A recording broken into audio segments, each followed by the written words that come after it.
Joe a round of applause and show that we're with him.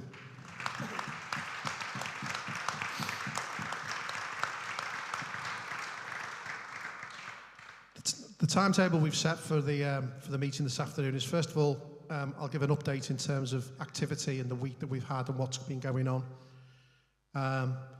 Then we'll give an indication of what we've established as actions and demands for the future, which are open-ended because we want to hear from people in the room and outside the room as to what they think we should be doing.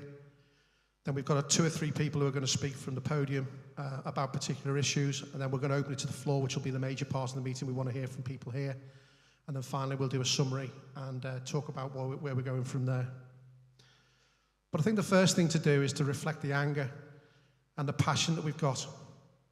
UEFA, those French politicians and the French police, they picked on the wrong supporters, the wrong city, and the wrong club.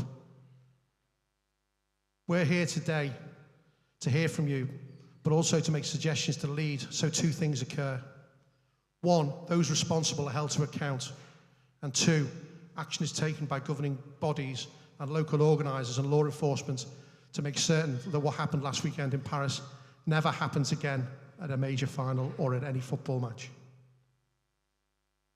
I know my committee colleagues will not rest in our efforts to reflect your experiences and represent you as well as we can, and so hopefully you can say as things unfold that you individually and all of us collectively have been heard and our legitimate grievances have been heard and appreciated. Wrong supporters, wrong city, wrong club. Okay, if I could just move on to the update that we've got. The way that we have liaised with the club and our local police was entirely normal in the lead up to the final in Paris. We had pre-match liaison meetings with the club and Merseyside police over ticketing, stewarding, policing, operational concerns and issues, and at none of these issues was anything flagged of an unusual nature or were there any concerns from the club or Merseyside police. That is not a criticism of the club or Merseyside police. I was in those meetings and I'm pretty certain what we were getting told is what they were getting told. And certainly from conversations that we've had since then, they were as surprised as to how things panned out as we were. The liaison we had with the club over stewarding and entry, the talk was there was going to be 1 ticket check and then the turnstile. Presumably that metal fence was the ticket check and then the turnstile was beyond there. That the idea those Athens-style vans would be used without notice was never raised at all by anybody, or it certainly didn't filter through to ourselves. I think those that were there will probably have recognised some of our own stewards and police who were there, and they were powerless, although I'm told that they did make as many representations as they could as matters unfolded, and presumably all of that will come out in the inquiry and the further investigations that take place. But as the pre-match issues unfolded, your committee were already in action. We were seeking to get those who might influence those managing outside to intervene.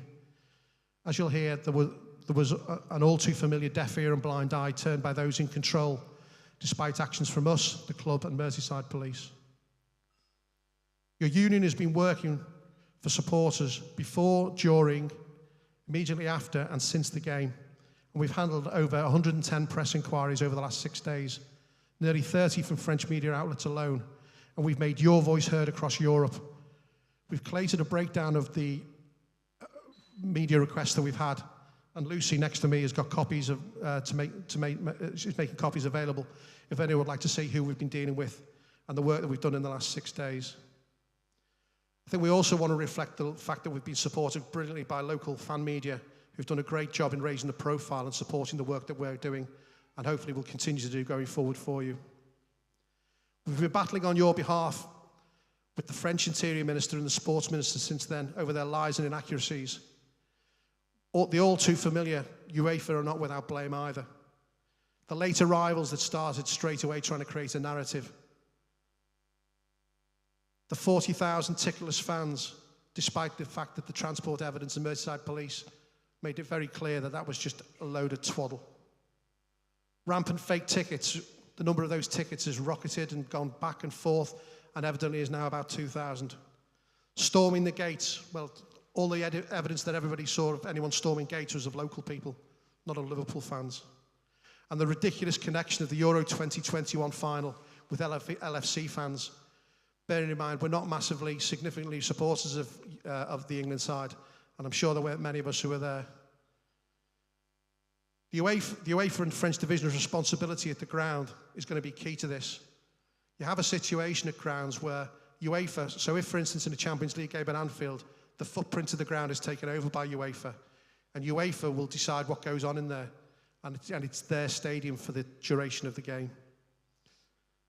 Outside of that footprint, it's obviously a public space, and the French police and the French Interior Ministry and the Sports Ministry presumably had power over that.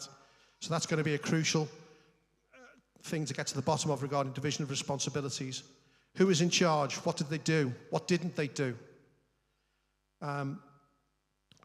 We also want to know why we were dropped into what was clearly a powder keg of an area. The locals there, or some of the locals, obviously clearly were waiting, and we weren't protected by the French police as we exited the ground. We want answers to those questions. Clearly overnight we've seen a mealy-mouthed apology from UEFA. It's not personally addressed to any of the club supporters that were involved. And at exactly the same time, we still see the false late arrival message still on their UEFA website. Apologising on one hand, but they're still suggesting we were late getting there on the other hand.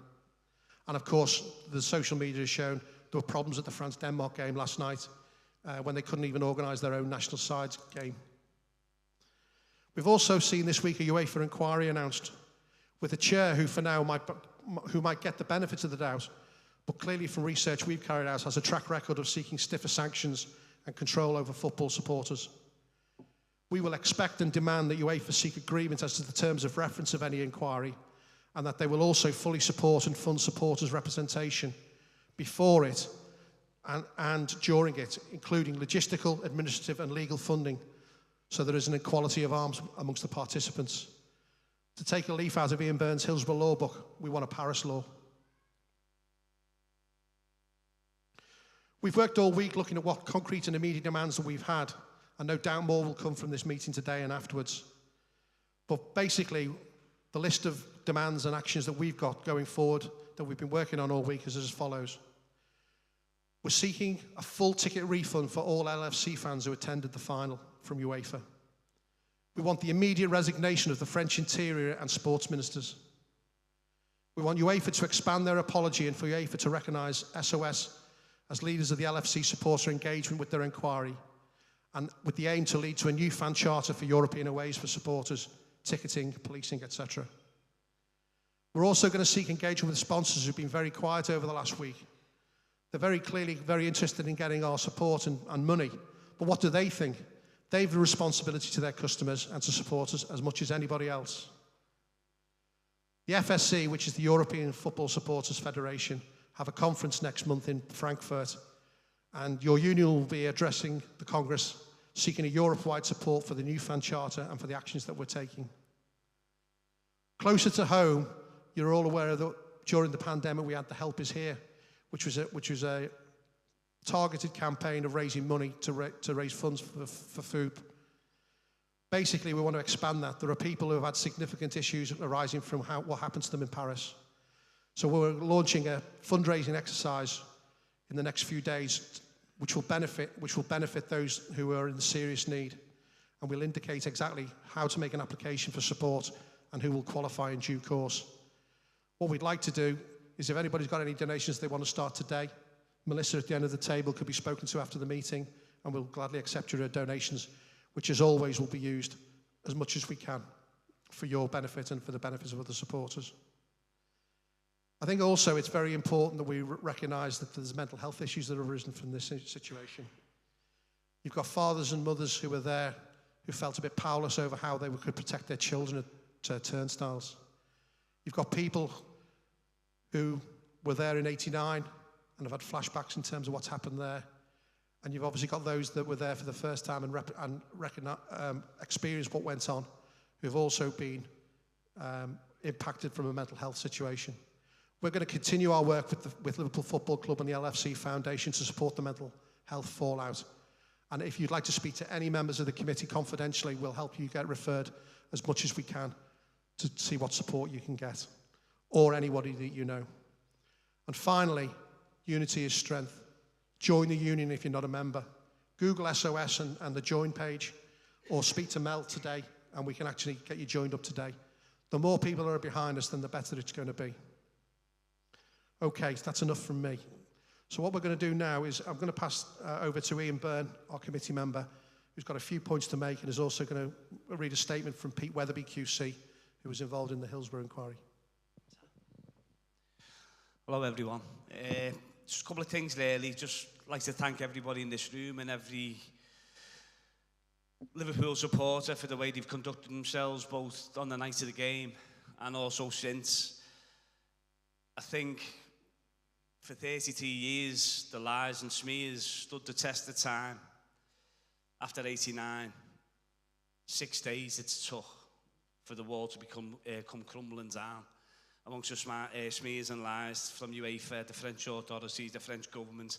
And I think everybody deserves a huge amount of credit for the dignity they've held themselves in, and also the ferocity, the way they've threw themselves into the battle, because that's what it's been, to ensure that that narrative doesn't grip.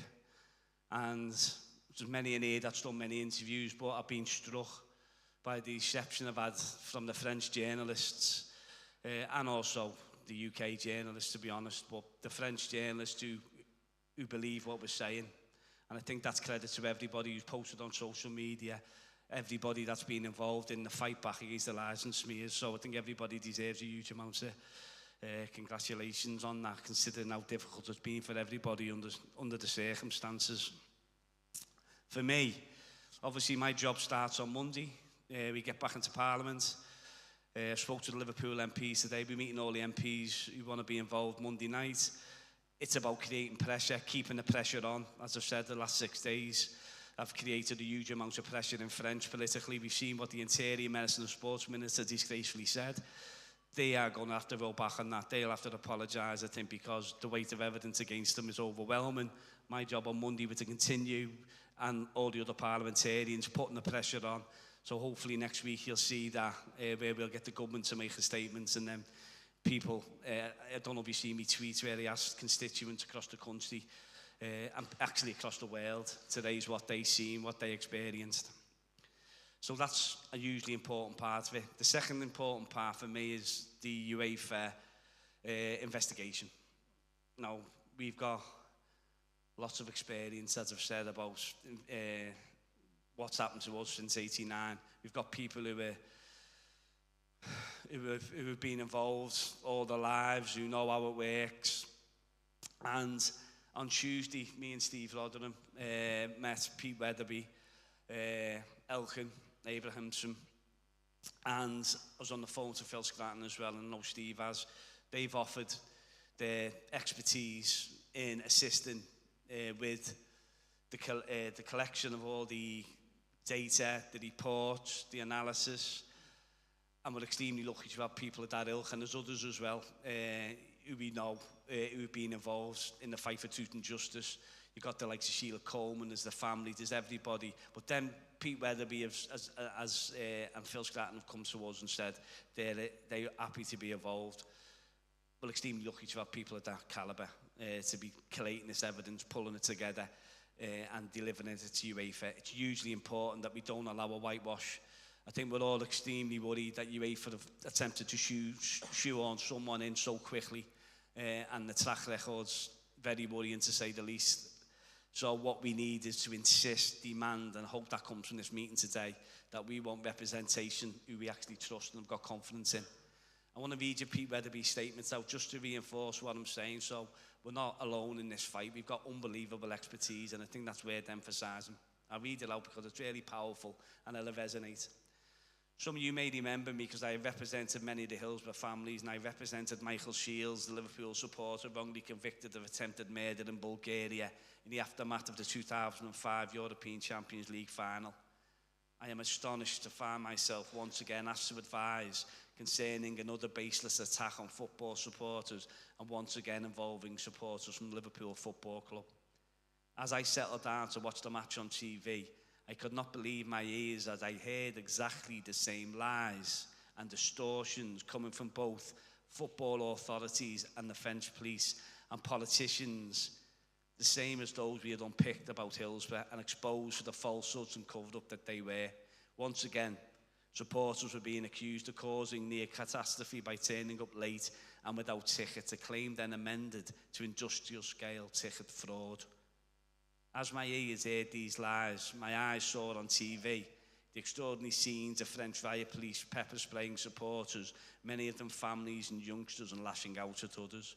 To follow, there were the claims of many supporters that had been robbed or pickpocketed by organised local gangs in the streets around the stadium, with no action being taken by the police, your own mayor among them.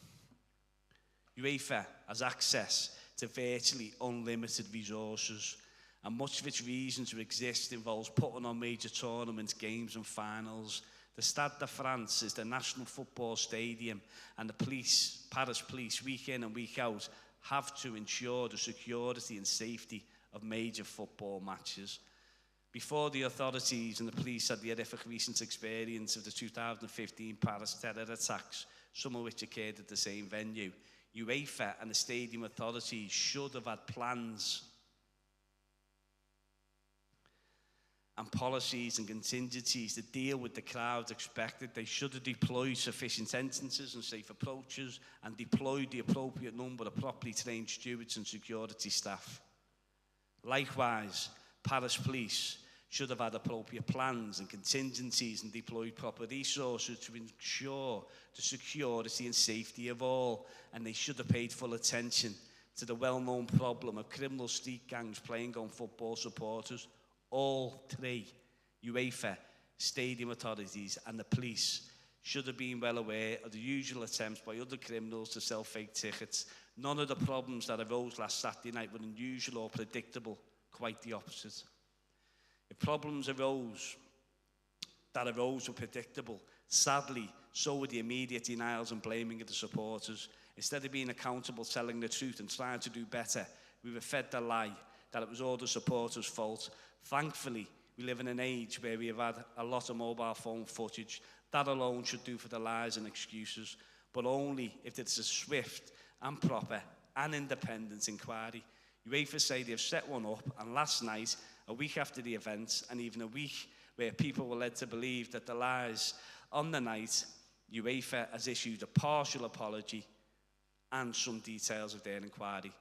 UEFA have appointed a Portuguese MP to do the inquiry and terms of reference without any consultation. We don't know whether he has the skill set to do the job or how independent he really is. The terms of reference are sufficiently comprehensive, but it remains to be seen whether other stakeholders, including the police, will cooperate. We've heard that before. And disclose important documents. In order for the record to be set straight, the investigation needs to be rigorous, swift and firmly independent. It needs access to all relevant evidence, and it needs to be open and transparent. UEFA has indicated that the inquiry will engage with all stakeholders, including supporters and LFC, but what is really needed is to include you all in the process itself. It needs a chair whose independence is agreed by stakeholders, supported by a panel with the experience needed to unravel what has already been said.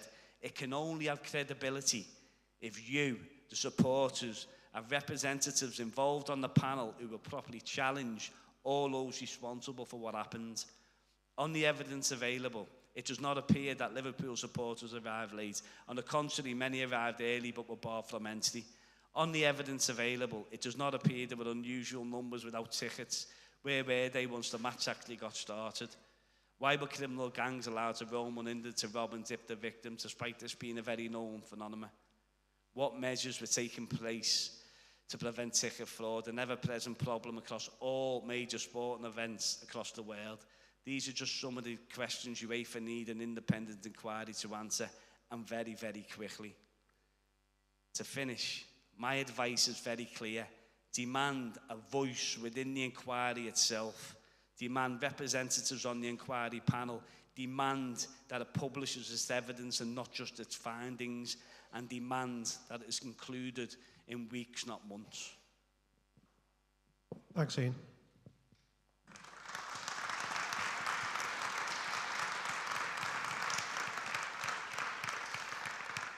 We're lucky enough that Steve Rodham was here this afternoon. Steve, would you like to come up and speak? Thanks, Chair.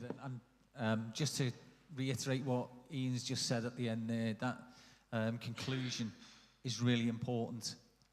My fears are nothing can be truly independent if it's decided by somebody that that person is their independent choice. In other words, we need to ensure that there's representation from fans would be brilliant, but also from both football clubs, because I think that might be more palatable to get them on. And I can only tell you what I witnessed with my own eyes, but for once, Billy Hogan, for me, stepped up as not just the chief executive of Liverpool Football Club, but of a fan of supporters outside, because I'd explained to him what was happening. He went to see it with his own eyes.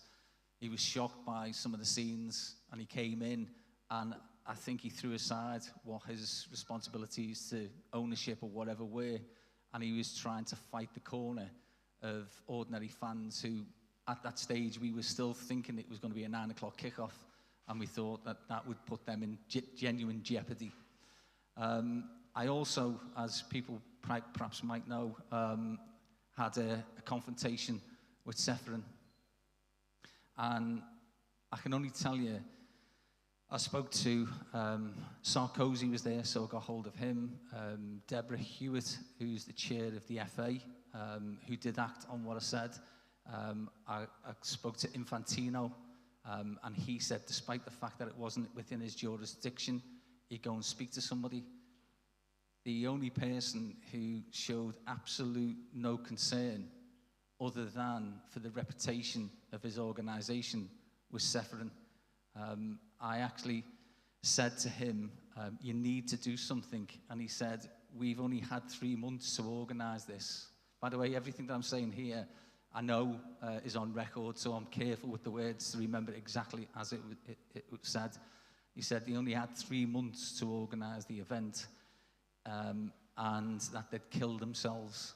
And I said to him, well, as long as you don't kill the fans outside, because people are in real danger. And he, at that point, said, this conversation is over. You are being disrespectful.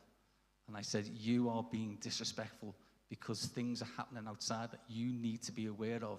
And I'll say when the conversation's over, and it's not over until you do something. And somebody intervened at that point from their perspective. I then watched as they went into a huddle, and representatives of our club and of Real were in conversations, and there's no way that that was going to be a half-hour delay, believe me. If they could have got away with 5 minutes, I'm certain that that's what they would have done, because I think they thought any extended delay would have showed the organisation up for what it was, which was an absolute disgrace. So for me, the 3 things, organisation, that needs to form a large part of it. The policing, which is separate from the organisation, both on the approaches, but also what I think we all experienced from some of the police. When I got robbed, I went up and said to some officer, listen, I've been robbed and all that, and he went, welcome to Paris. That was the attitude. And then, of course, I think the aftermath and some of the stories that I've heard from other Liverpool fans with the aftermath, that caused me the greatest concern, because whilst the delay, I think, helped with some people getting in, the police had turned their back on law and order at the end of this game, and anything could have happened then. There were people held at knife points, we'll all know it, people held at knife point, people robbed, people purposely being shown down blind alleys where there were gangs waiting for them to do them in and all that sort of stuff. And that for me is really frightening. So I'm not saying any part of that is more important. It doesn't take primacy, but they're the 3 elements that we need to ensure that any investigation fully investigates, and that this can't be, as I think Ian and others are very much aware of, it cannot be a whitewash, because we can't wait for decades again to clear our names and for justice to be done. Thanks. Thanks, Steve.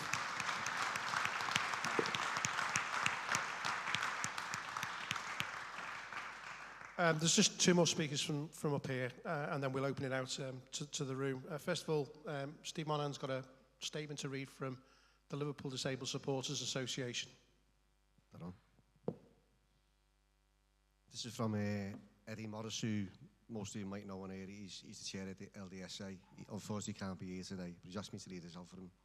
To whom may concern, with a sense of deep regret, sadness, disillusionment and anger, he had to write this letter on Saturday, the 28th of May, 2022, at the Stade de France. Our disabled supporters were treated aberrantly when attending the Champions League final. They are left traumatised by the events of the day. What should have been a place of safety, happiness and enjoyment ended up being nothing more than hell on earth. These are just a few of the things the disabled supporters experienced on Saturday. No signage directing disabled supporters to accessible entrances. No accessibility to stewards on the accessible entrances. No accessible toilets. No seating available for PAs. Why was there not a process for dealing with tickets that would not scan? Questions pre-match. Why were the accessible entrances closed? Why were there no signage directing disabled supporters to accessible entrances? Why were disabled supporters made to queue outside dangerously congested and closed entrances gates, some in wheelchairs? Why was an 8-year-old disabled boy who suffered from dyspraxia crushed and tear-gassed and left fearing for his life? Why was a blind supporter tear-gassed, crushed and then separated from his carer outside a closed turnstile? Why was an 8-year-old boy left outside the turnstile after being separated from his dad? Why were disabled supporters tear-gassed and pepper sprayed indiscriminately by the police? Post-match. Why were accessible exit gates closed? Why did the wheelchair users have to be crowd-served over the exit gates? Why were disabled supporters allowed to be attacked by local people? Why didn't the police provide safe passage back to their transport? Why were disabled supporters allowed to be sexually assaulted? Why were adults and disabled children left fearing for their lives?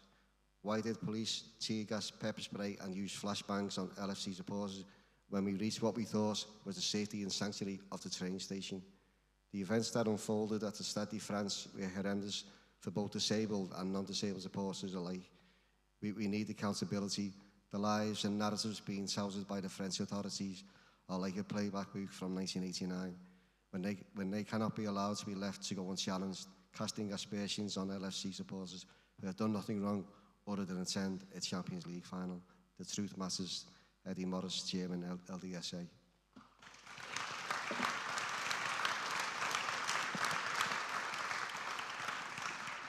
Thanks, Steve. I can just add, in the liaison meetings before the game, the Stade de France is a comparatively new stadium and has hundreds of disabled spaces.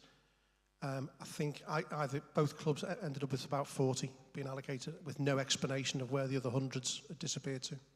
And obviously that'll be something we'll pick up with Eddie going forward. We had hoped, but obviously at short notice it was difficult to arrange for somebody from the European Football Supporters Federation to be here. Unfortunately, they've not been able to make it. But they've left a bit of a message, which Lucy's going to deliver for us. So Ronan will write to our members further in due course, but the FSE welcomes UEFA's apology and the recognition of the distressing experience of so many fans. We are committed to the review process and we are looking forward to engaging and contributing alongside our members from both clubs in the investigation that follows. So we've worked closely with Ronan in the past week to try and move things along with the French politicians and authorities, and obviously with regards to UEFA as well, because they've got direct access to them. So there will be a further update from Ronan in due course with some more information for you all. Thanks, Lucy. Okay, I'm going to start by opening out to the room in a moment. One thing I'd forgotten to do is Mark from our committee's here. If there are any press who want to make any questions, I'd like you just to make yourself available to Mark first, so you can indicate who you are and who you're representing. Clearly, we don't want anybody here from the Sun. If there's anybody here, you should be here and you should leave now. We've got the roving mics. I think we've got Steph and Peter on them. Would anyone like to speak? We want to hear from you as many as possible, so please identify yourselves before speaking, and if you represent any group, let that be known as well.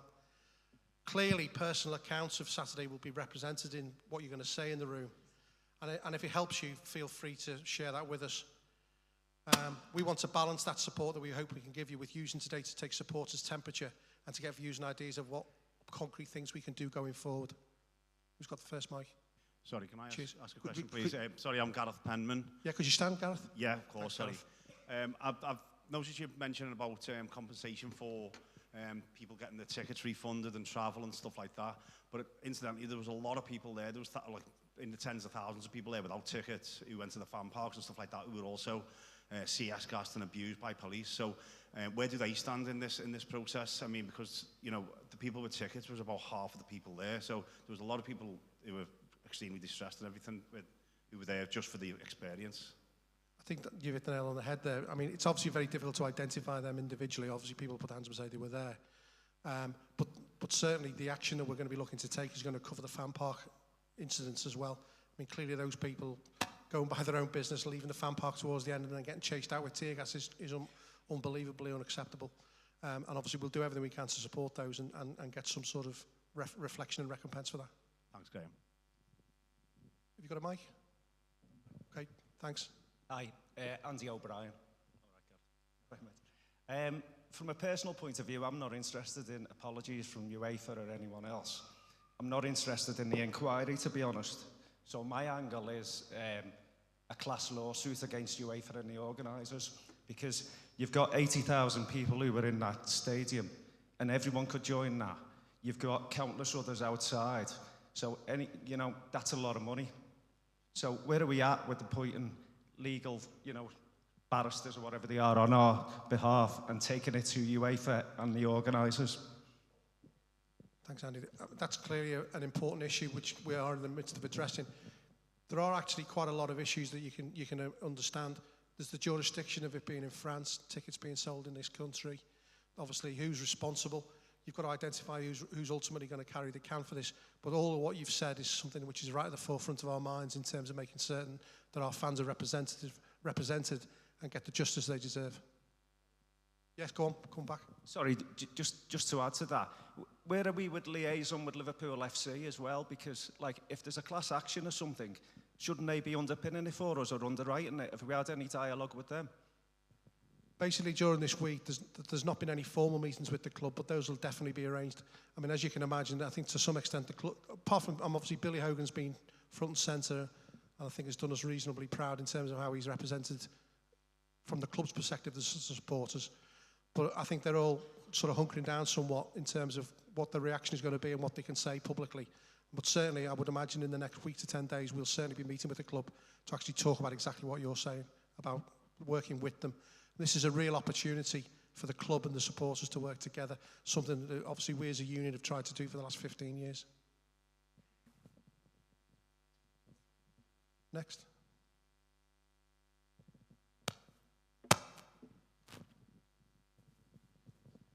Hiya. My name's Gareth O'Leary. The first thing, I wrote something down, just try and keep me on track, because if I don't, you'll be here all day. Gareth was just saying down there about the fan park.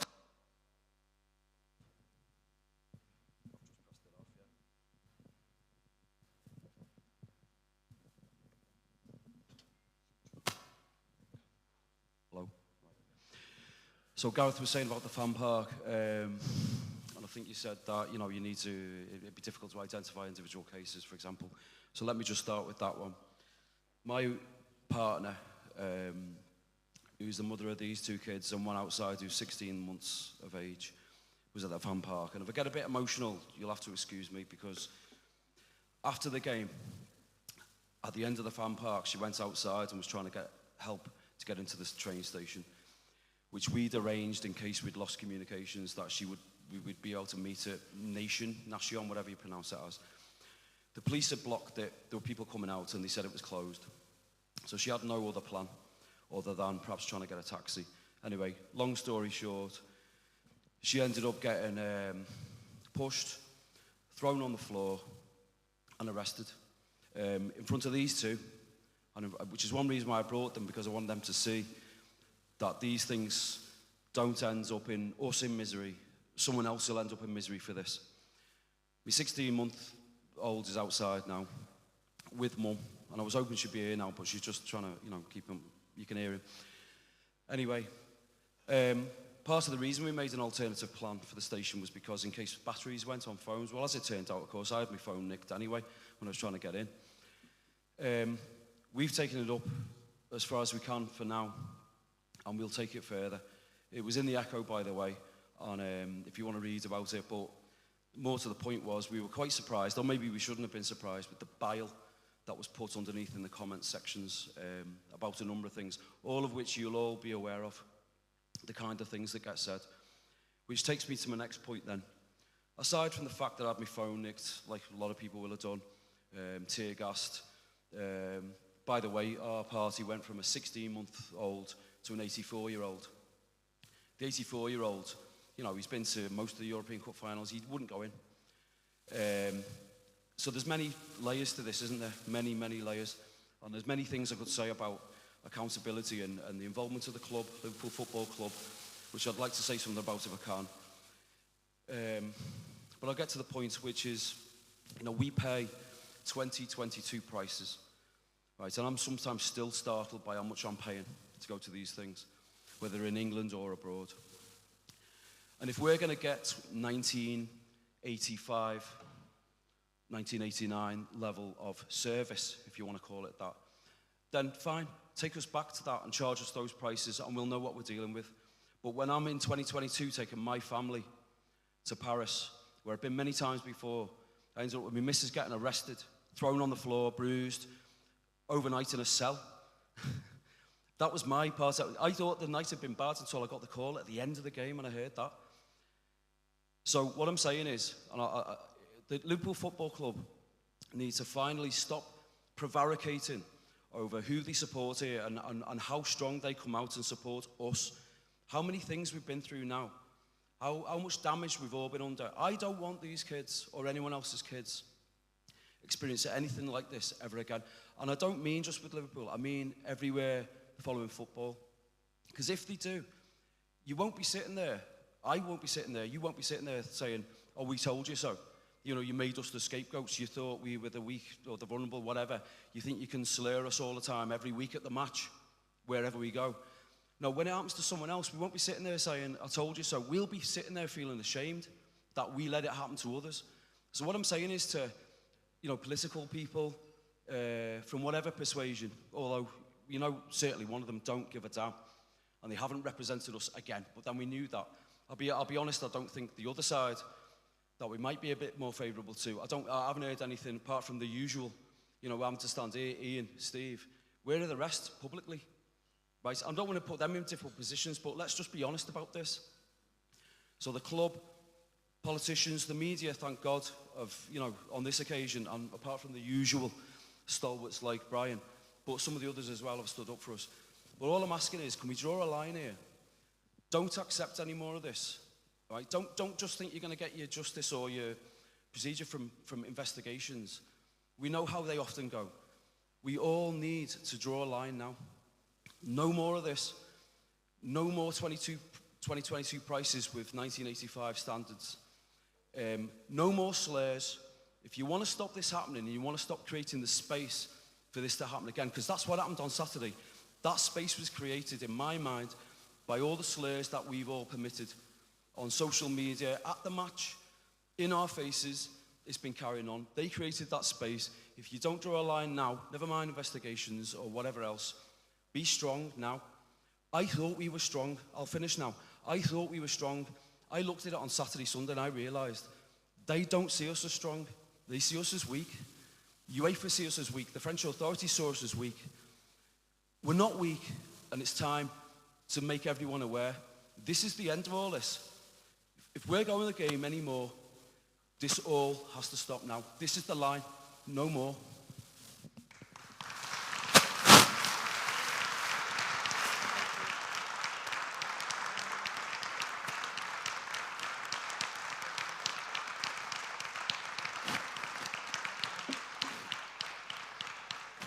I think we were thinking of responding to that, but I don't think you can respond to it because you've just covered the points and exactly where I think the vast majority, if not everybody in this room, is at. And thank you for that contribution. Steph, who have we got next? Roy Bentham. Hi, Roy. Yeah, Spirits and Shankly Management Committee. Great contribution. Well done, everyone, for turning up today. Just a couple of things. Just the chap there mentioned about the class actions. It's important for everyone to understand that we have to have the inquiry, and then recommendations will come out of that, and civil cases will then hopefully tag on to the back at the end of it. For those who went through Hillsborough, I think it's important to note exactly where we want this inquiry to take place. Are we going to have it on foreign soil? Or are we going to try and get it over in this country? Because we know the track record when you have these inquiries abroad or anywhere off, as it were, then maybe that's something we should be pushing for, to at least have it on home ground. I can't instill that point enough. Thanks very much.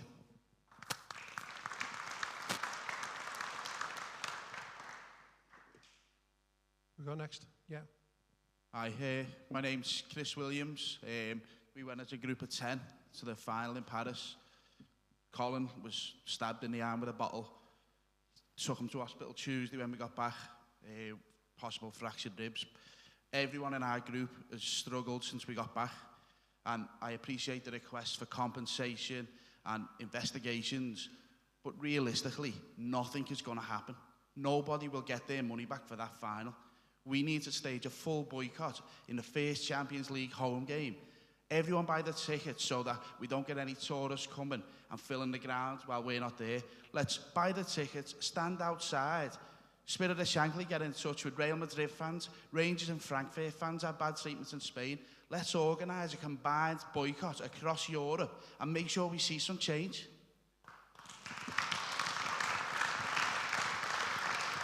I think that does deserve a response, and clearly nothing is ruled out in terms of making certain that we have our voice heard. Boycotts are obviously incredibly difficult to deliver, but we are not saying and will never say no. So we'll keep an eye on that and see what we can do in terms of what we can do going forward. Who's next? Yeah, this lady over here. Hi, my name's Sarah.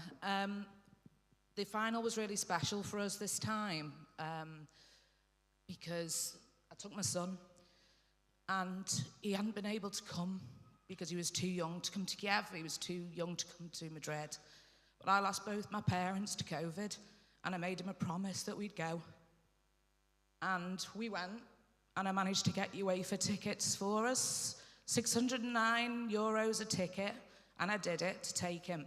And I think what's important when we talk about unity being strength, we were at an independent neutral zone gate.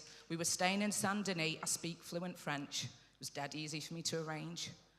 And from 6:30 with my brother, we were crushed. And I stood next to the gendarmes and I pleaded with them to let people out of that queue. And I managed to get 3 individuals out, one of whom has subsequently found me on LinkedIn to thank me with their parents.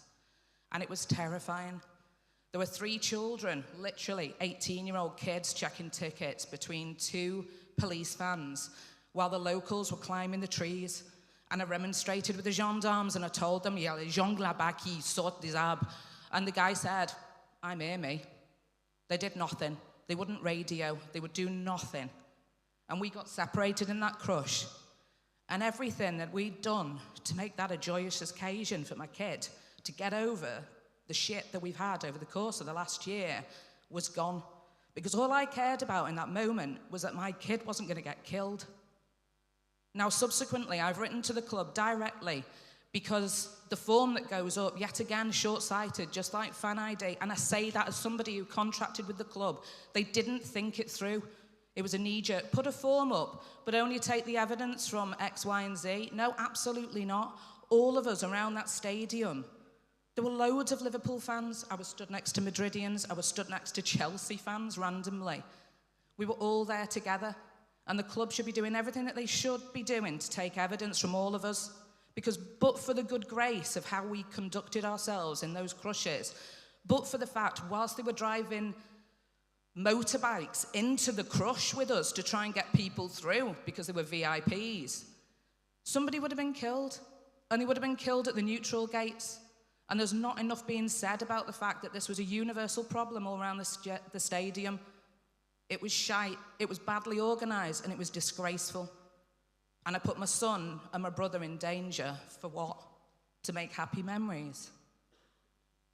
So my ask is that we really concentrate on getting evidence from all round the ground. and we make this the true meaning of unity being strength. Because I never, ever want to take him to a final again. Or indeed, you know, a match as I stand here as a mum, to know that you can't protect your child is probably the worst feeling in the world. And he shouldn't be allowed to get away with it. I've written to UEFA and I've demanded a refund and I've demanded an explanation as to what's going on. But I've had no response. It's radio silence, funnily enough. Whereas when I was trying to get my e-tickets on my phone, they couldn't have been more helpful. So that's my request, that we make sure that we take the evidence from all around the ground. Let's not concentrate it, because the more that we take evidence from around the ground, it dilutes the message that this was a Liverpool problem. It was a universal, neutral zone, Liverpool end, Madrid end challenge. So that's all I've got to say.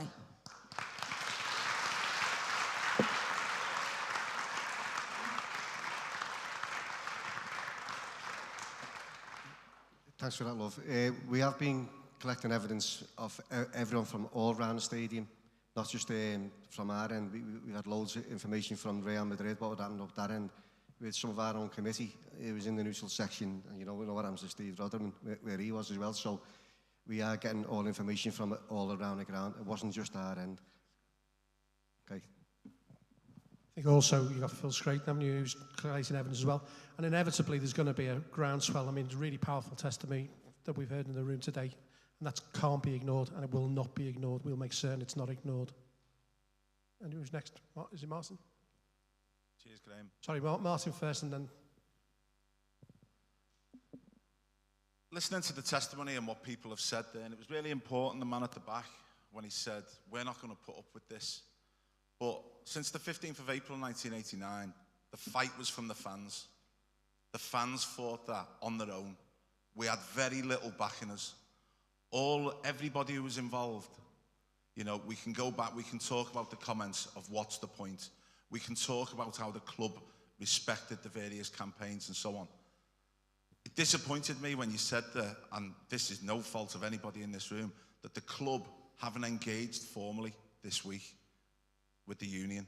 For me, that's shocking. The narrative has been set by the comments which came out from UEFA from last Saturday night. Where's the comments from people in government and the opposition? We know what Ian and Steve have actually said. I don't expect anything to come from Boris Johnson. I don't expect anything to come from Nigel Huddleston. But Lucy Powell is the opposition minister for culture, media and sport. Where's that support? If we're going to win this fight, we're not going to be able to do it on our own, because we haven't got another 33 years to actually go on and fight and fight and fight. I don't think people have got the stomach for it. We're going to need the big business, the big corporations. We're going to need Liverpool Football Club. We're going to need the British government to actually be behind us. And we can talk about boycotts and refunds and so on. That's small fry in making sure that the good name of all those people who are in Paris next week is kept.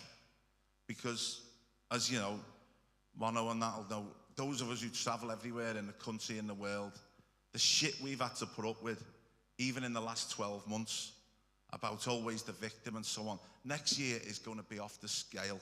And when you're walking out of those away grounds, it's going to be more and more and more. Even such as puerile as booing the God Save the Queen, the reaction from Southampton and Wolves fans and so on. We need the club to lead this campaign, and we should be supporting them. It shouldn't actually be that we're leading the campaign and the club are actually helping us. We need this. Now, whether the Labour Party, whether the opposition, whether the British government, Liverpool Football Club, they have got to back us, and we've got to do everything we possibly can. And the silence, apart from a couple of videos from Billy Hogan and individuals who were supporters, they're speaking as supporters, effectively. The silence has been deafening, and we need them to get behind us. And I don't know how we go about it, but we've got to do it. If we don't do it, we won't go anywhere. We'll all be long gone. Mono might have even packed in going the match.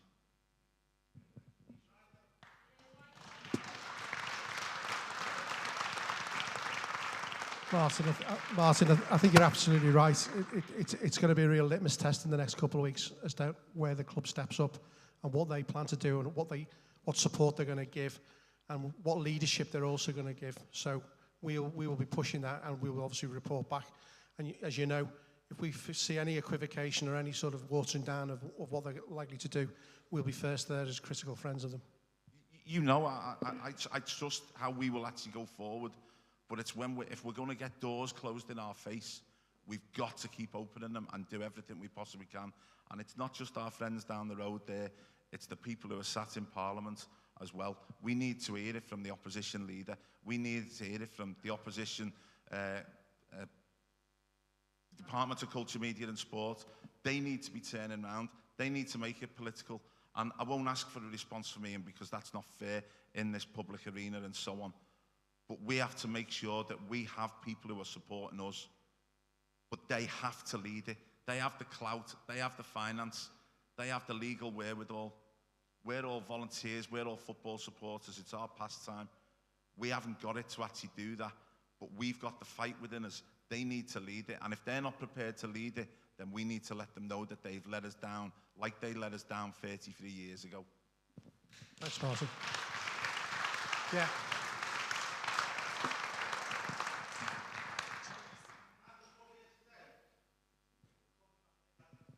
No, the club aren't here now. Okay, stay. We'll wait. On you go, mate. My name's Anthony, member of the HSA. I can't believe I'm standing here 33 years listening to this. Now, I wasn't there the other day. I can't go to a game again. But from what I've seen this week, I am horrified. And from what's being covered from Martin here, and from what I've heard from this chap here, it's now time for these people to really listen. And it's not just resignations. It's not good enough. We all know these people should be locked up. They're evil. But what it should be now, these investigations shouldn't be for lessons learned. These investigations should be for immediate change. Because I'm telling you now, I don't want to be standing here in 10 years from now, God knows, and listening to another disaster. Because as for this week, I actually saw 6, 7, 8, 9-year-old kids, 10-year-old kids, younger than that was at Hillsborough. And I can't bear to see them videos, to see them faces, them kids and what they've gone through. These are younger than the youngest kid who died at Hillsborough. And I can't accept it. And like Martin has said, Liverpool Football Club, yeah, Billy Hogan has said stuff, but he hasn't. The club has not done enough on media. We haven't seen nothing. John Henry, everything. Nothing. We need to be reassured from these people. We need to be fully reassured of what they're doing behind the scenes to sort this out. Because I'm telling you now, it's not going to happen ever again, including Bradford as well. None of this is going to happen again. Thank you.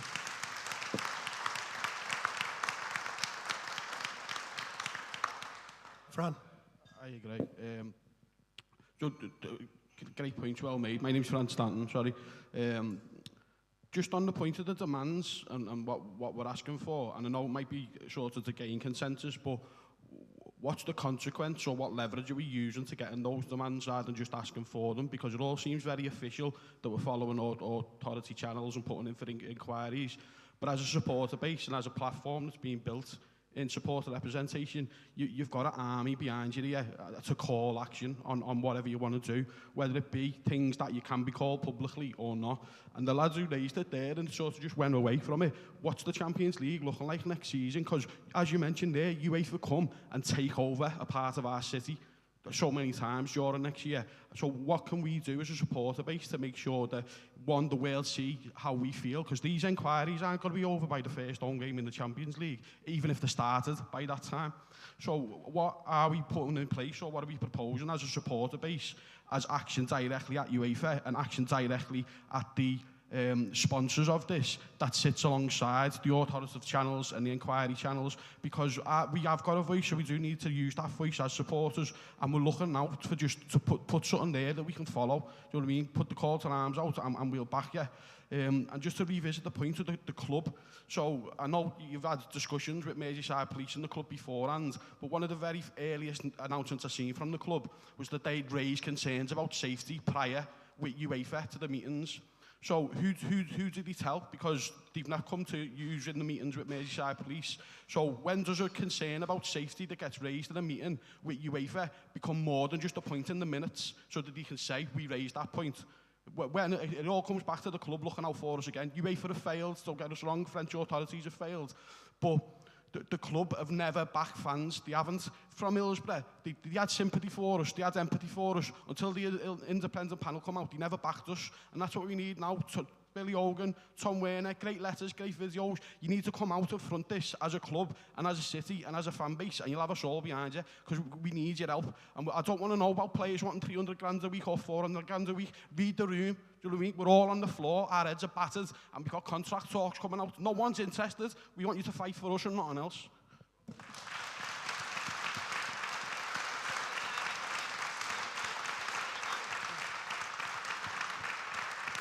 Fran, always positive and always powerful.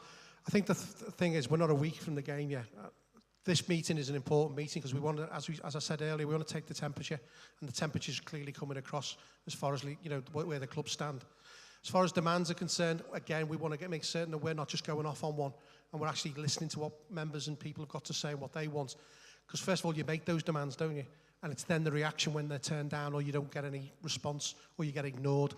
You can rest assured, I'm sure you know, if we get ignored, there'll be ramifications somewhere down the line for somebody. Thanks, Peter. Yeah, guy at the back in green. Yeah, I think my frustration has come from the lack of preparation. I know it was later, after obviously the cancellation of the St. Petersburg ground being the original venue.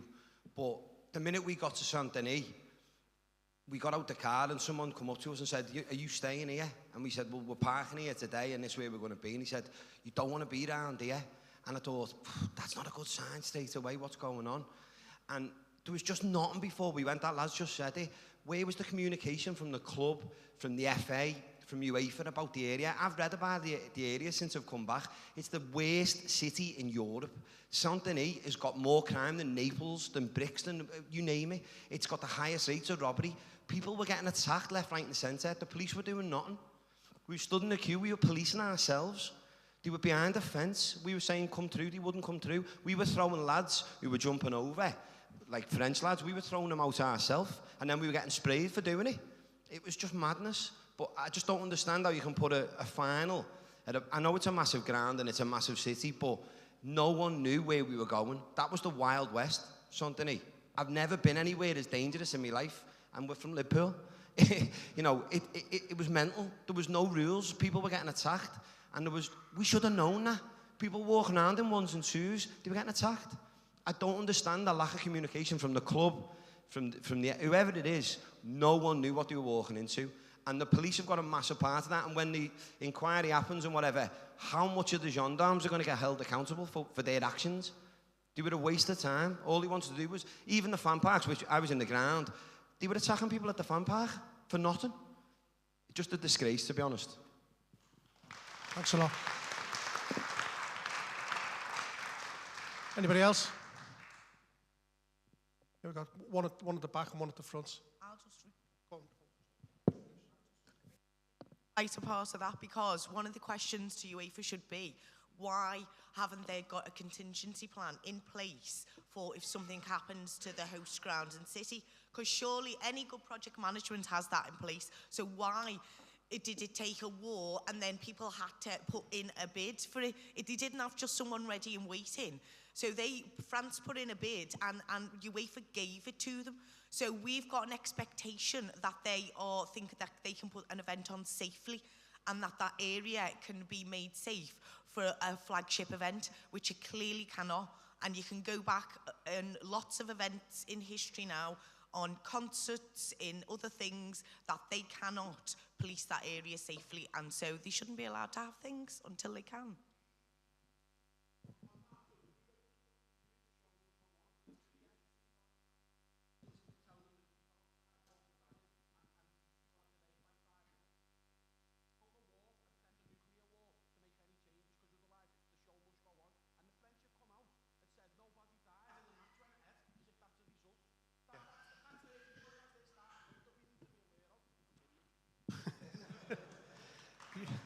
Well in, Fran.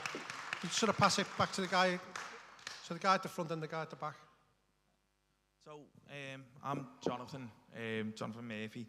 One of the concerns that I've got is the lies that have been peddled afterwards about the Liverpool supporters are risky fans and that we're problem fans. And I'm concerned about how in the upcoming season and that, how when we go to European aways and that, how we're going to be policed following that, and that any opportunity that we try to take, I know that the stuff that we're doing here is fantastic, but like there were flags that were put up outside Anfield saying about the lies that had happened, and they were taken down by the club.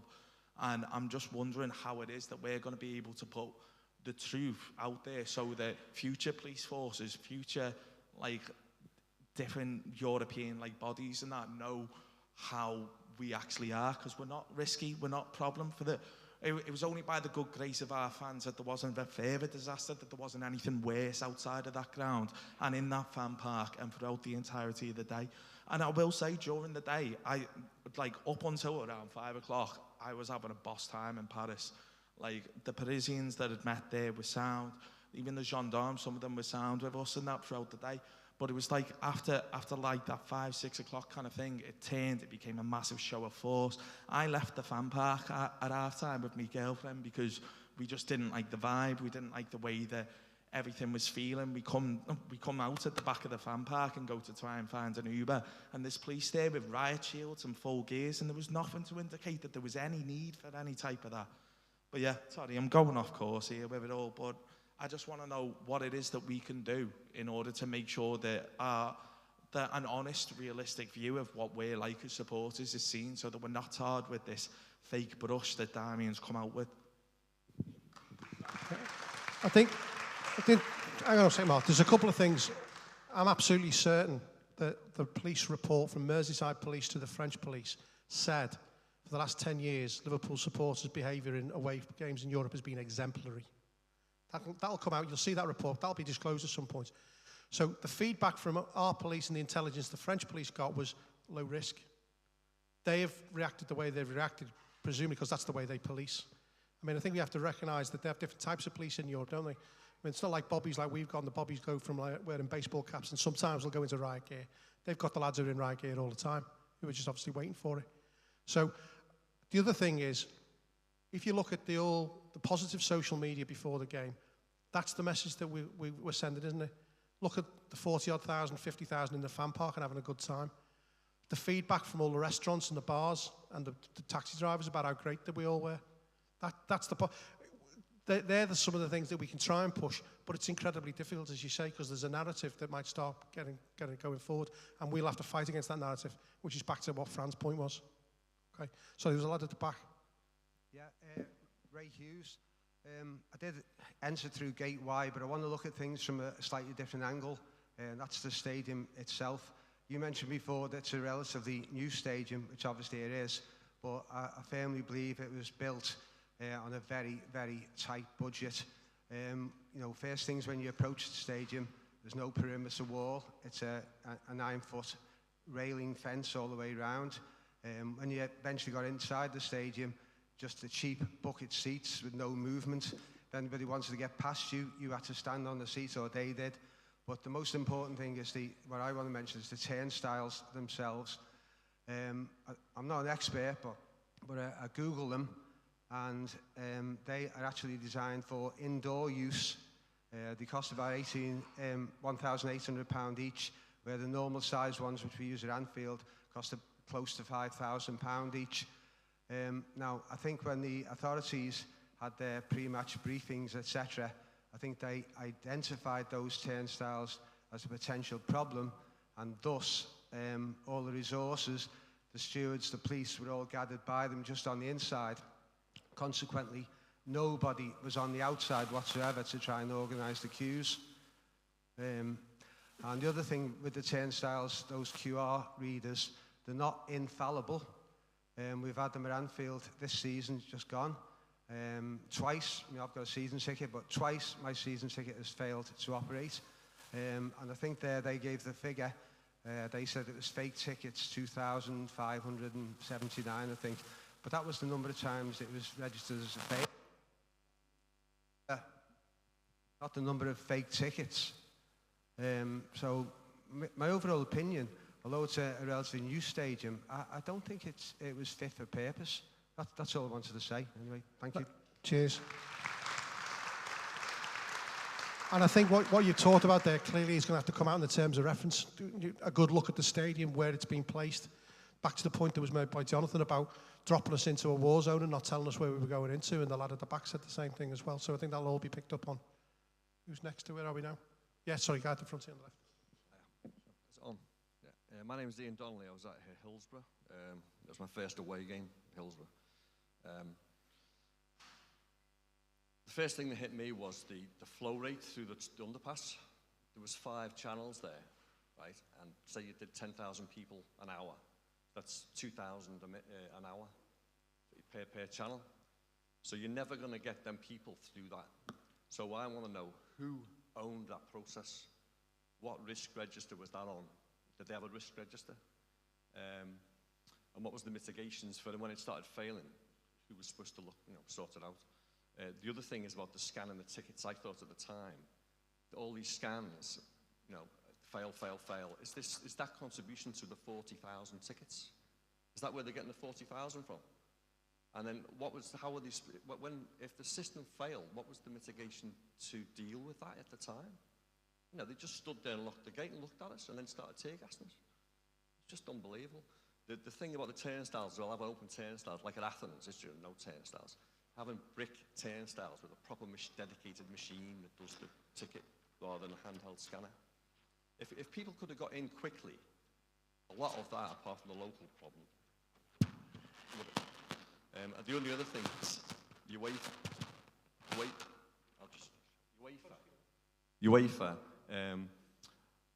they should have a mitigation in place for fans that are tear gassed. When there's children and women and anyone else medical problems getting tear gassed by the certain type of local police, they need to have a medical setup ready to deal with it. Or just not tear gas in the first place. Yeah, I know that, but... No, I take your point. It wasn't being facetious. Yeah. And very quickly, the only other thing is, like everyone said, UEFA need to look at where they place finals in the future. Are you going to have it in a place where there's mass lawlessness outside on a regular basis? So that's me.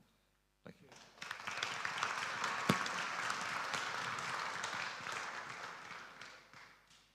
You want next?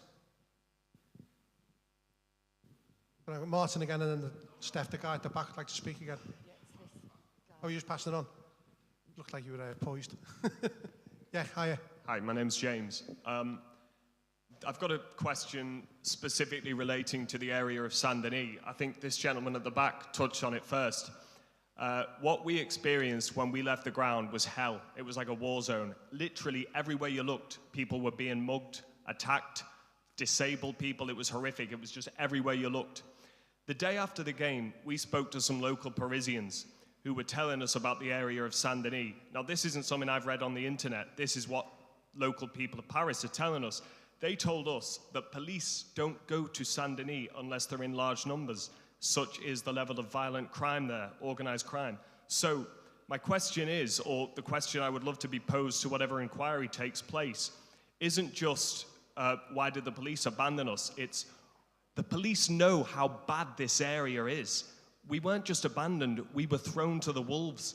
And they knew this, and we were just completely abandoned in what was an absolute hell. I don't know if anyone else experienced it after the game. It was hell. So I'd love that question posed at whatever inquiry takes place. Thank you. Definitely. Yeah. Sorry, lady at the front. Hiya, I'm Olivia. So I went into the ground at I think about 5:30 because we could tell the police were just being a bit off in the fan park. And I suppose my point's about like the number of arrests and the treatment of fans inside the park. So we were on the concourse, like just expecting it to fill up, and came down to Gate Z, saw the gates were closed, and just thought, like, let's just see if we can talk to anyone. Like, the person I was with could speak French, and he was speaking to the stewards. And it was just inside, it was still just absolute mayhem. Like, loads of the fans were literally having to withdraw back to the steps. I know there's loads of stuff about, like, women and children, but the lads on the concourse when the gates were closed were just getting ragged by stewards. I've got like footage of one fella, like literally a steward having to pull another steward off him for being so violent and going back to get him again. And the stewards are pulling each other off the fans and the police are doing nothing. One lad I was with went to the fence to tell the fans that the game had been pushed back and was again pulled by stewards. So like the security and not the young stewards, like the older stewards, fellas with headsets on. Like I've got videos of my phone being smashed out my hand because I was like trying to get footage of it.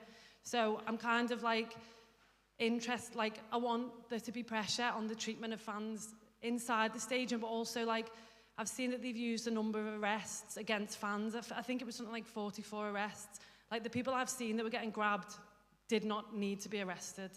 And I saw one steward, like an LFC steward, and her advice to us was to just stay away because they're just pulling people out, arresting them and kicking them out. And like, I don't know, I was in the stadium at 5:30 because I knew that I could tell that there was something wrong with the police. And I suppose that's my thing, is like, what are we doing for the people that were arrested? Like, is there any evidence that that shouldn't have happened to them? And like, the treatment of security still inside the stadium was still not okay. I think the point you made, sort of, you've got a situation that the ground is looked after by UEFA, so UEFA will have questions to ask about how people were treated within the footprint of the ground. But I'll bet you bottom dollar UEFA will say everything that happened outside was the French police, nothing to do with them. They'll just turn a blind eye to it. They'll just say nothing to do. But again, they've got a responsibility placing the game at that ground and that place. Who have we got next? Anybody?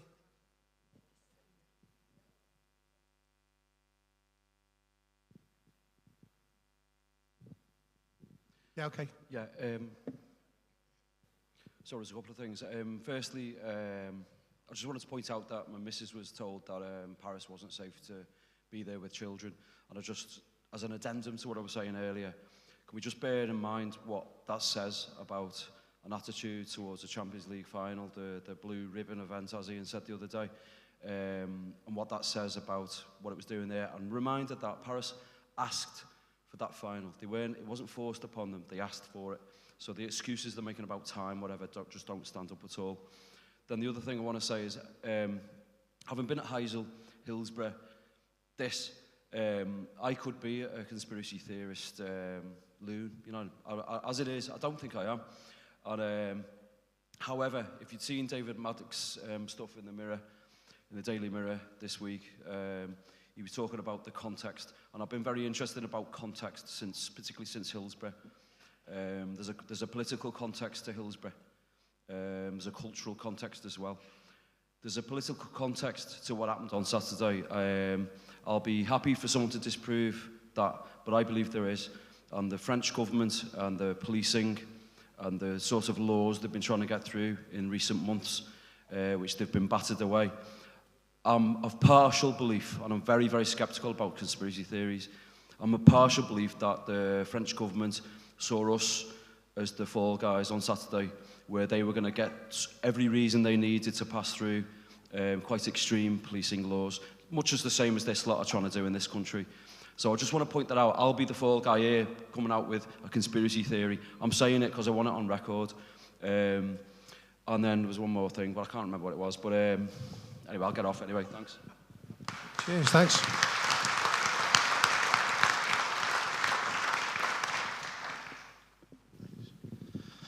Apologies, I appreciate I've already spoke. I don't want to take anyone's time. A question that I'd like to be asked, which I've just remembered, if they're expecting us to be so bad, if they know they're going to police us the way they did, why was there no paramedics anywhere to be seen? None at all. You go to Liverpool every week, there's paramedics on every corner. I never seen one. We were given a bandage by ticket staff in the train station to bandage his arm. That's the first question I'd like to be asked. The other point is, the guy on the left here is pointing out, I feel like it was skirted over. What we need is artificial action that you're obviously working with now. We need some physical action working parallel alongside it. If we get the answers you're looking for, we can cancel it. But what we don't want is to be delayed and delayed, because the minute that first Champions League game's over with, this is the past. We need physical action working alongside. If it's a manpower issue, There's everyone here who would be happy to chip in and get it going, because I appreciate the official action. It'll take a lot of time. But I feel like we're just going to wait for the legal action and the official emails and stuff to be answered. If they don't answer us or they take the time, it's the same as what Boris Johnson does now. As time goes on, things are forgotten about, and then it's not as bad as what it seemed. I think everyone here understands that it's raw now, and we need to be doing the action now.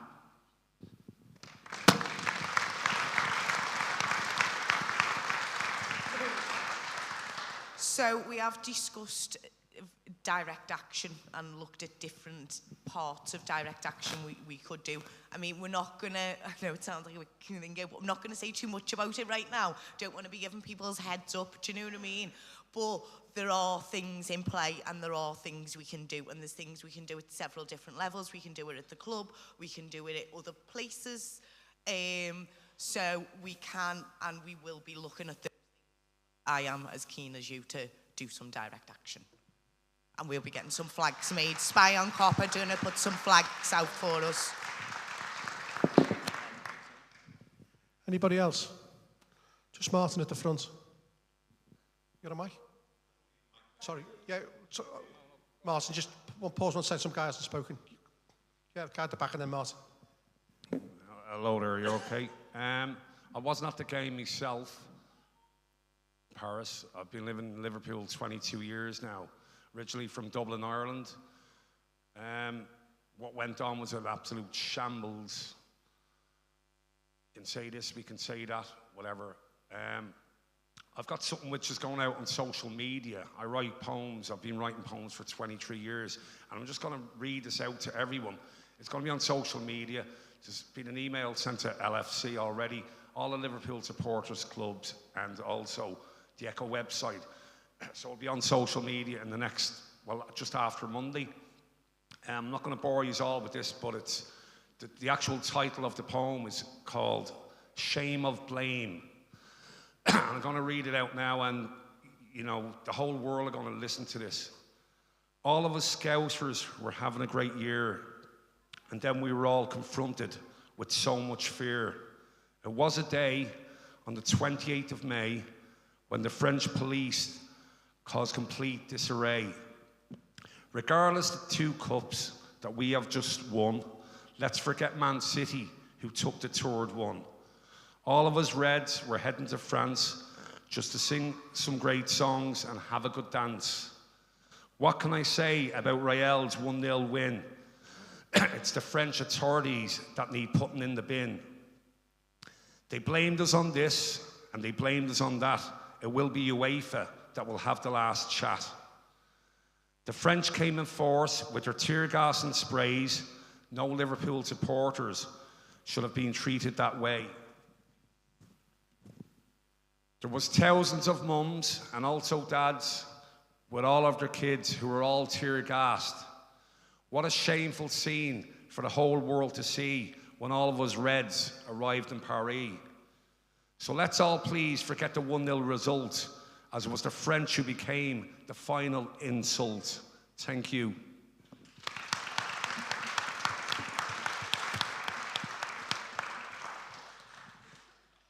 Martin. Steph's bringing the mic down to you.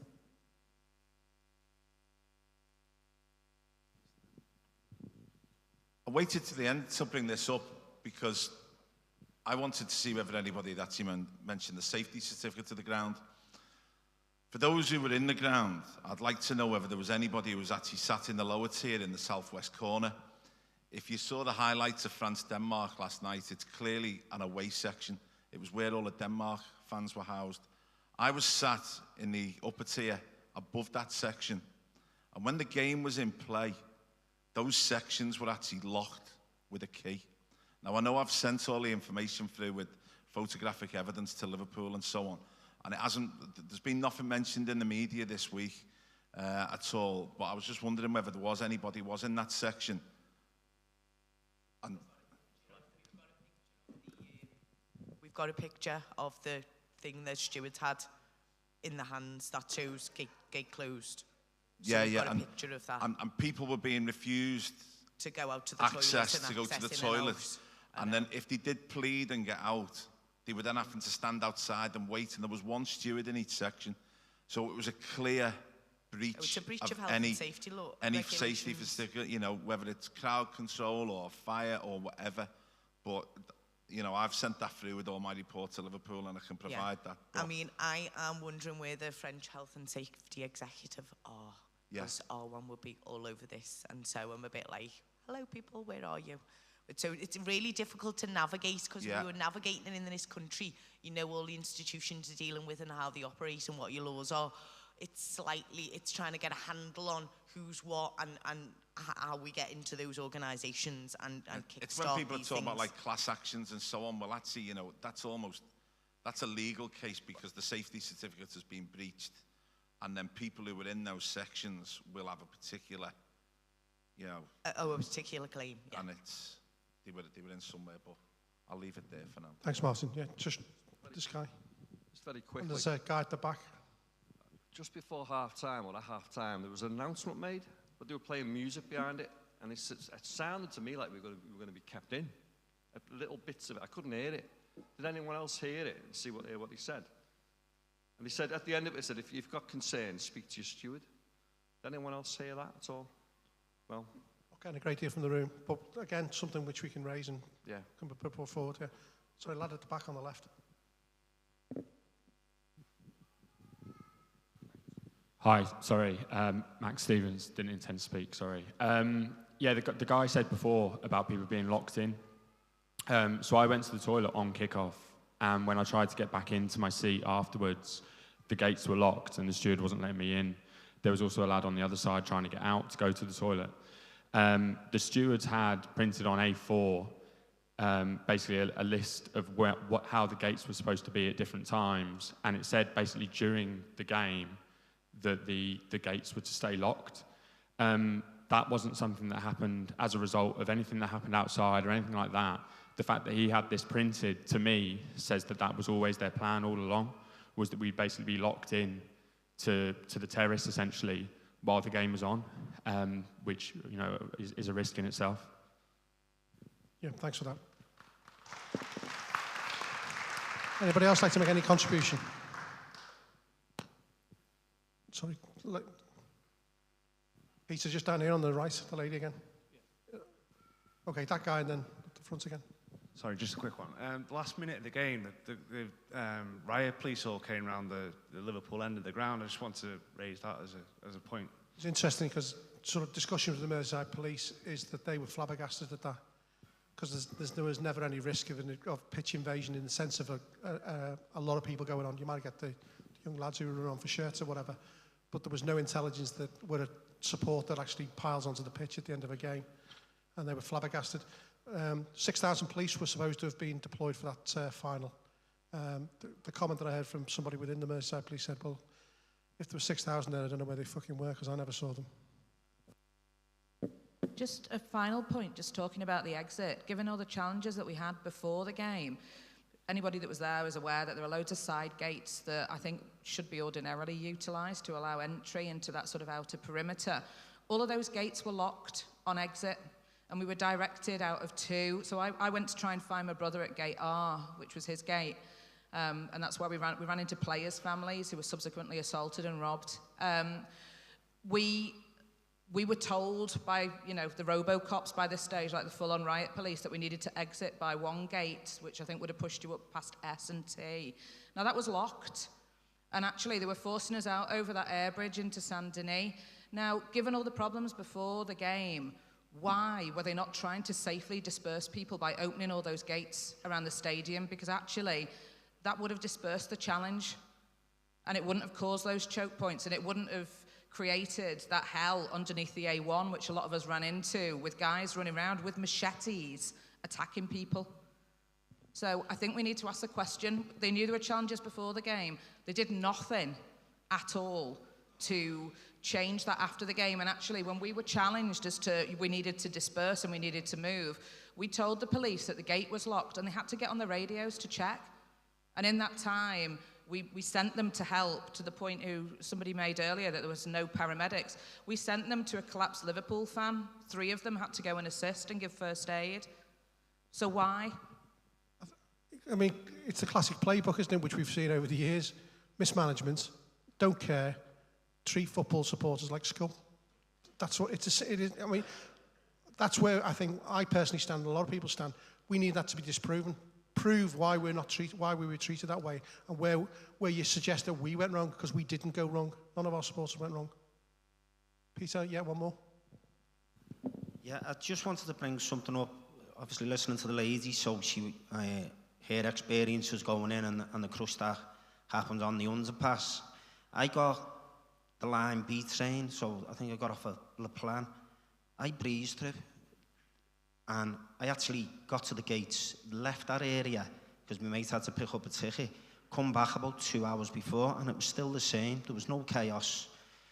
Apparently, what I've read since is there was a strike on, and Line B, people were told to get off at Gare du Nord and go to Stade de France station, was it? On that road, so when I said we had to pick up a ticket, we come back, and a lot of lads had got off at Stade de France.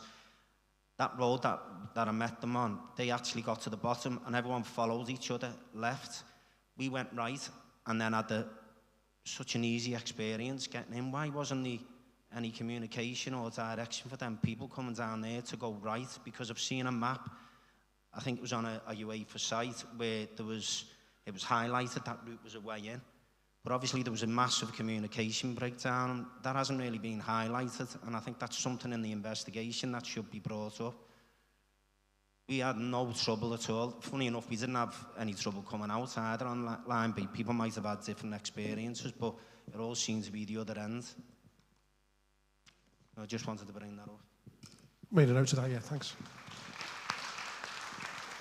Anybody else? This is my third go, so right, this is my last one. Firstly, I don't believe they wanted us to feel safe or be safe in Paris that night at the game, and possibly not after the fan park occasion. But if this is the last thing or not, but it has to be put on record that the reason there was not injuries or worse on Saturday night was because of the fans. End of.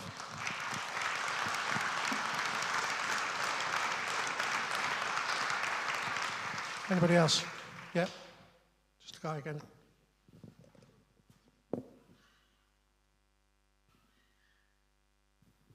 I just want to mention something just dead quick. Just whilst I know that we are extremely disappointed and extremely angry with everything that has happened, it's important to note that it is individuals and organisations that we're angry at, not the French people as a whole. The French people as a whole, like some of the stuff that they've been putting out on their medias and stuff like that, have supported us in such a massive way. And like personally, I was a little bit disappointed seeing a few like hashtags and stuff saying like F the French, you know, stuff like that. It's important for us to know that those people are the ones that have to deal with those gendarmes, that have to deal with those organisations day after day, and they'll almost like, they're going to be the ones that are there, they're on the front line, they're the people that can be in front of these politicians, that can put that pressure on. So let's just make sure we don't alienate ourselves from any allies that we have out there. Well done, that's a good point. I think pretty much universally, lots of feedback we've had is how welcoming the whole city was, and how well things went generally. I suppose the other thing is the dynamics of that particular area. The real disappointment is that we weren't given the intelligence of what the dynamics are there. We don't know what's going on. Not excusing anybody's behaviour for 1 second, but the way that area operates and how the dynamics of it all, we just don't understand it. But we should have been told, and we should have understood it, and we could then make better and more informed decisions. Anybody else? Yeah, okay. I'll keep this going as long as we want, because obviously it's important people speak their mind. Hi, Noel Murphy. Just a quick point, really. I'm wondering what responsibility UEFA have when they have knowledge. Now, they had knowledge when I can go back to Athens and we had that pinch point going in. And it felt a little bit similar when I got there with my wife at 3:30, because I was worried something might happen. And yeah, got through the pinch points where she had the little pen, marked your tickets, and all the police were all lined up at the side. 2 people couldn't go through together, me and my wife. She went through, and then me, 3:30. There'd not been an issue at all when I got there. The hell that you were talking about, Saint-Denis, yeah, that's another level, that, for me. Okay, it's with my wife. But the point, going back to UEFA, for what responsibility they have, because they have had that knowledge, because they do finals and big matches all the time. What mechanism of responsibility, when you've got something in a job and you know something, you've got to pass that on. You have to. There's an obligation to do that, to make sure that we're all safe. And UEFA didn't. Now I wonder what mechanism there is in UEFA from whatever learning. Because when they do this match and they talk about this match, and then we got our next final next year, what are UEFA going to do about passing on lessons learned? I'm fed up with them. I've just had enough. Okay. I think your experience reflects the fact that the institutional memory is important. You pass on what you learn from one game to another. There'll be no doubt UEFA will have said to the French police, is there a policing plan, can we see it? Presumably they've approved it, or they've certainly had fed into it. Whether that policing plan ended up being the policing plan that occurred on the day is another question. And these are all the things that why a proper inquiry with people like you and all the other people in this room who are posing all the right questions get the opportunity to ask those questions as soon as possible. But still, back to Fran's point, that's months and months away. And the point that was made in the centre by somebody, we can't just wait for this to happen. We've got to make certain that this change, some sort of change is taking place immediately, not just kicking this into the long grass. Tommy, you got a mic, mate? Oh, sorry, there's a guy at the back and then Tommy, yeah. Hello. Correct me if I'm wrong. Liverpool Football Club employ a full-time fans liaison officer. Most of the lads in here know who he is. One question, why isn't he here? And second question, what's his role been since last Saturday night? Now, it's a full-time job, fans liaison officer, and he's noted by his absence. I think to be fair, obviously he's entitled to attend and the club's entitled to attend. We've been given no notice of anyone wishing to attend. I think it's very important that you also look at the role. Fan liaison officer for something like this wouldn't necessarily be involved in the nitty-gritty of the policing and the stewarding at the ground. That would be other people within the club will have the responsibility for that. I do know personally he's been inundated and has been dealing with lots and lots of issues that are being put to him personally. So I don't think it's fair to suggest that he's gone to ground and nothing's happened, because knowing him individually and as a person, that's not the type of person he is. It's a fair question to ask, and it's one that ultimately at the end of the day will be answered by somebody else. Tommy? Yeah, I've been all over Europe, Liverpool, like many. Didn't go to France. I just can't believe that the police never warned Merseyside police that they were walking into danger. Not me, but everyone was there. We've been to Marseille, been told can't go here. Naples, can't go here. I'm not disrespectful to the people of Saint-Denis, probably nice people, but it's always been a known trouble area. Why is there no one saying beware of pickpockets, be careful in the area? Is it because there are events in Saint-Denis and they can't say in advance it's a hellhole you're walking into? But the police should have warned our police and say, look, warn your fans, be careful, be beware. There is nice people, but it's also a dangerous place. I think you've answered your own question to some extent, Tommy, haven't you? Obviously, they can't say keep away from Saint-Denis because that's where the ground is. Yeah, but the police, it's their duty of care, isn't it? Doesn't mean everyone is wrong, because people had good experiences, went to bars deep down and said people were friendly. It's not the people of Saint-Denis. There's obviously a criminal element, but we should have been warned, surely. I mean, that's my point. French police should have communicated to Merseyside police there is a danger. I'm not saying it's dangerous overall, but I suppose part of the problem there is the French police obviously don't come off very well if they're starting to say we're struggling to police a particular area of our capital city, aren't we? I know, but still, if people are being warned, a lot of people might be mucked up, parked their cars, or disabled, or I don't know, anyone's vulnerable would have avoided the area, and 10 or 20, 100 people less injured, or having mental health issues over this could have been prevented, couldn't it? Yeah, thanks, Tom. Cheers. Anybody else? Okay, if everybody's okay, is there anybody at the... Just one more. Sorry, it's one more, yeah, sorry, go on. Yeah, very specifically, Bo, here. Why were the turnstiles closed, and why was there no communication around it? Turnstile Z and Y in particular. Seems to be something, because there was something similar going on in Lisbon in the quarterfinal, not being let in. The trouble was that you couldn't get into the ground. Obviously, when you were outside the ground, you had to fight with gangs and the police at the same time. I mean, doing one of the two you can maybe deal with, but not with the two.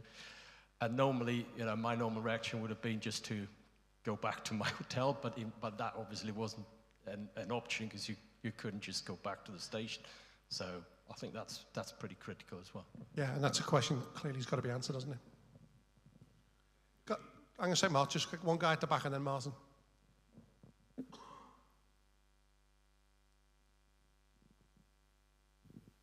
Hi, Derek McLean here. I went on my own, 59, my fifth European Cup final. And it was horrific. Been to Heysel, I was at Hillsborough, but this was another level to me. And I was fortunate, came out unscathed compared to some of the stories I've heard and read on social media. I was lucky. Got to the St. Denis station about 6, made my way around, got blocked by the police. No reason, just a van there saying you can't go past. Then eventually, 20 minutes later, they let you go. Underpass across that busy road. Came out and it was blocked. If you had to go left or right at the underpass, and if you went left, it was blocked because it was obviously starting to get busy and queued down. So I went right, went up the steps to see what was going on. I could see a crowd, but I didn't know there was a ticket check because no one had said there was a ticket check. So having been in Hillsborough, I moved away from the crowd to the left, climbed over the fence and onto the road, and I walked along the curb of the road. So I was keeping on moving while no one else was, and there was lots of us doing it. And then he came to the pillars, which must have been the road that was above. So you couldn't see there was a ticket check. So I actually walked right past the ticket check. Never had my ticket check because it was on the road. And there was loads of us did it. Then we got further up and then people were climbing back across and the police were throwing you down. Is that on? Yeah. The police were throwing you back down. So I sort of stepped back about 10 yards and climbed back over the fence. And by that point, they decided to abandon that check at the lower end of the path up. So I wandered up the path, got to Y gate, got in the queue, and when I was basically got pepper sprayed for being a 59-year-old standing in the queue to go to match, and obviously got in the ground, but I wasn't asked. I got to my seat as we kicked off, and I wasn't interested. I was texting me missus, texting me kids to say I'm fine, I'm all right, I've got in the ground, I'm safe. Then I had to think, how am I going to get back? I was at Orly Airport, my flight, and I had to figure out how am I going to get back there on my own safely. It was like 3 trains, and I managed to avoid all these gangs somehow. I just roped in with other fellas, to get to the station, and didn't get touched, so I was lucky. And then when I got back to the third checkpoint, to the third train, which was to Orly from Anthony, they'd scrapped it. So at 1:30 in the morning, I walk out the station and got told to get a cab by the staff there. There's no cabs outside, and I'm on my own. I was just fortunate there was 2 other lads going. There was a load of us going to Orly, and one of them had an app for Uber. I'm 59, I don't have an app for Uber. You know what I mean? So I jumped in with them and they gave me a lift. But I'd have been stuffed. I'd have just been stuck in the middle of nowhere at 1:30 in the morning. That's just shocking. You know what I mean? That was my experience. Peter Martin down the front here. Oh, he's got one. It's all right. It's all right. Is there anything in which people could get support in putting all their accounts down? As you've mentioned, this could go on for months before anything's needed. And, we've only had to hear the stories of people today, but the people know how to actually... Is there anything where we could get support and the union could put it out just to actually say, make some notes, get the times, put a mark on a map so you actually know where it is. So if in 4 months' time people are being asked to put a statement together, they've already done it when it was fresh in the mind and it actually counts for something? Well, I think the first thing is get your statement together now. Even if you're not submitting it anywhere, because it's fresh in your mind, you'll get more detail in it. So get all your stuff together. Obviously, save your photographs and your videos. Currently, all we know is you've got the club's website, which obviously he's mentioned that it's not totally convincing, and you've got Phil Scrate. They're collecting the evidence. It's obviously a massive thing to get engaged in. I think as a union, currently, as of this weekend, we're not set up to deal with that. We can obviously make certain that there's some sort of repository for this information, so it's all getting captured as soon as possible, and anything we can do to assist them, we will. Just for all the individuals. Exactly. Just, the individuals need to know. Just write your statements down, or even talking to your phone, and talk to your phone like that guy's just given us an example of being, sort of stranded. Just talk on your phone what your story is and save it. Yeah. You pass the thing to Fran. Fran. I am Matt. Probably the last one from me.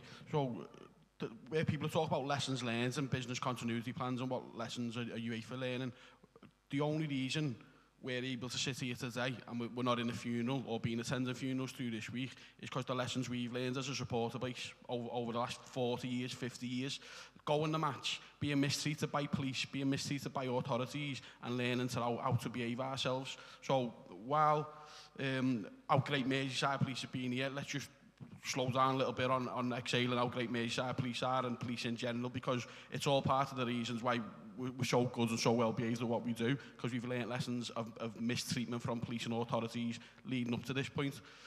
So yeah, just to echo the point there, we're only here now because of how we've behaved. Otherwise, we'd be attending funerals rather than meetings about how we've been mistreated.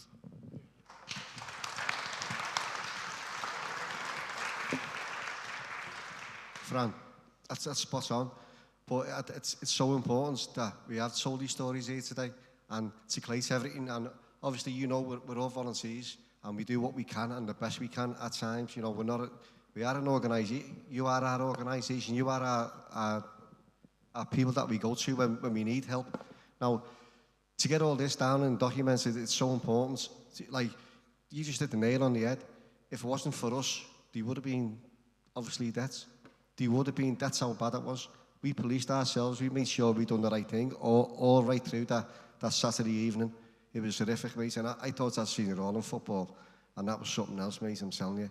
But going forward, I agree. We have got to wait. Well, we haven't got to wait for the official report coming out from UEFA, because we all know the way that's going to go. And hopefully, and it's absolutely spot on, we have got to go back to the club and make sure they're on the same page as us going forward. And that first game, when we play that Champions League game next season, we have got to get something planned for that one. I don't know what it is at this moment in time. That's why we only ask you as members and fans of a Liverpool Football Club. We try to get things right in everything that we do. We are the same as you. We go to the same coaches. We go to the same ale houses. We're just normal football fans like you. Every one of you's in here today. Now, all we can say to you, you come to us. You give us information all the time. What you want to do, what you think. We're just 15 people on a committee that do our best. All we can, and I'll reiterate it, it's down to you as football fans to tell us what to do. Whether it's a boycott, Sam might say boycott, Fran, you say don't. And it's hard. It's a 10-bob call, I call heads, you call tails. What do you do? It's a tough one to go, but we have one chance to have a go at these UEFA. I won't say the other word, you know what I mean? But we've got to do it in the right way, where it hurts them most, and I think that'll be in the pockets.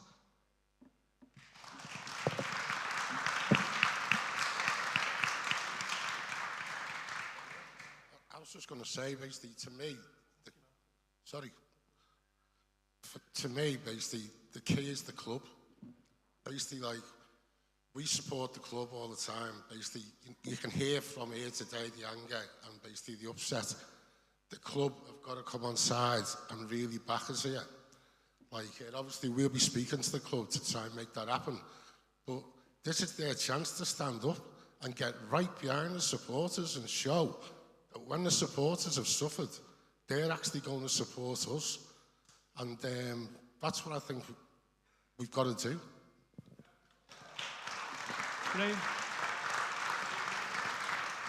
Graham, Yeah, one more. Just a lot of people have picked up on how it run up to what happened there in France. But all season going away in Europe, we've had little like wobbles on the way. Benfica wasn't good. And we have great times when we're away. And Spirits of Shankly told the club, why are you sending us across cities? You know, like when we're in Lisbon or we're in Rome or everywhere we go to pick up tickets. You've got 2 days to enjoy yourself. You've got your own itinerary. Then you might be in Bergamo and you've got to go into Milan to pick up tickets in an area you don't know. That might be a dodgy area, we don't know. We're making our own plans to get across to pick up tickets and then get out to a football stadium. And I know Spirits of Shankly told the club, look, stop sending us around places that we don't know where we are. We need our tickets before we go. We need a plan. We need an itinerary. And you need to listen to us. We're the ones who travel. We know better than them a lot of the time. But like you say, if they do know something, let us know. So we're aware. We'll keep away from these places. I'll be honest with you. Mono was on this before we were going. He said, we're not going to go and stay up that part of the city. We're going our own way. Because some people have been there before. They know that it's dodgy. But we're telling each other this. But the club and the authorities should look after us better. And I think you're all right as well. That was a tragedy that waiting to happen. I was there, like everybody else, got trapped. By the time I got to my gate, said, shut, I couldn't get in there. I was in the queue with Tony, and me and Tony just abandoned it. Got out the way because we were at Hillsborough, because we know what happens. It's not worth it. So what, I'm going to miss a football game? Leave it.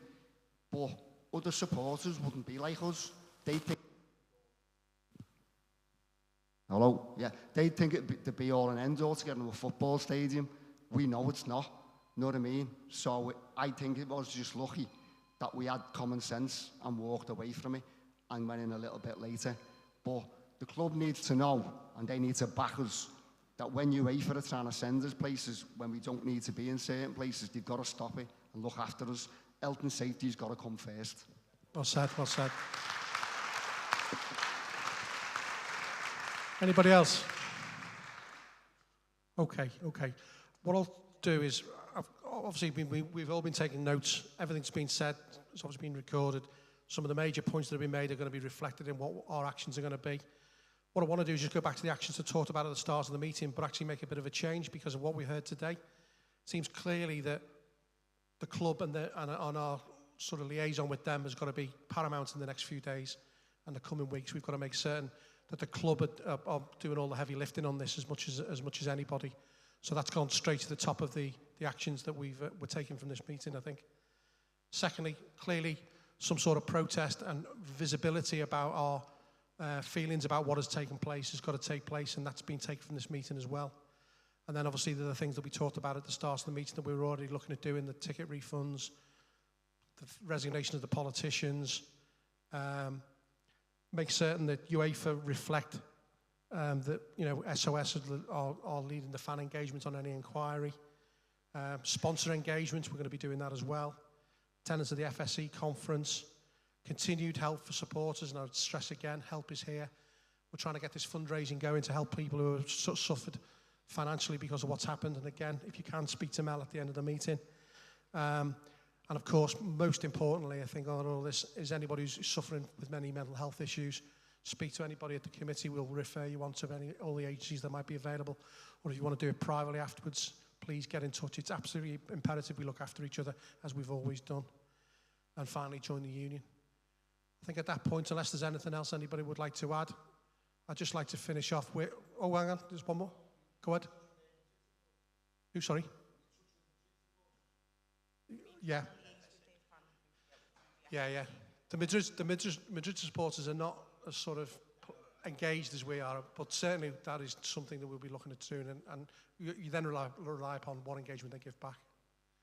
So just to wind up the meeting, also any future meetings, we'll make certain that, if we need to sort of speak to people again and take temperatures, we'll be setting up meetings going forward. So obviously watch our website and watch our social media. So finally, just a couple of things just from me. Thank the IT guys who've set everything up. Really appreciate the effort and short notice that you were given and the work you've done today. Thank you to all the committee members. You've done fantastically and you'll continue to do fantastically. And I think I'd like you to give the round of applause to my colleagues as well. They've been absolutely brilliant.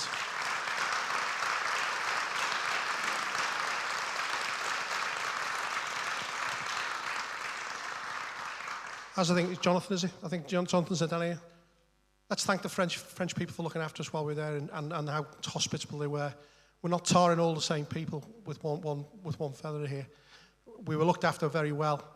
We know what it's like to be pointed at and objectified. So we are recognising the fact that we went to a city that we were looked after. We've had some bad experiences in one particular area with one set of people. So that's a message we really want to send back to France. And hopefully they can sort out the problems they've got because they are their problems. And finally, I want to thank you all. The testimonies you've given today, I know it's been hard for some people and it's been very emotional for others. Without those, we can't take forward. And the strength that we've got comes from you people, not from this table. It comes from the supporters and our members. So thanks very much and enjoy the rest of your weekend.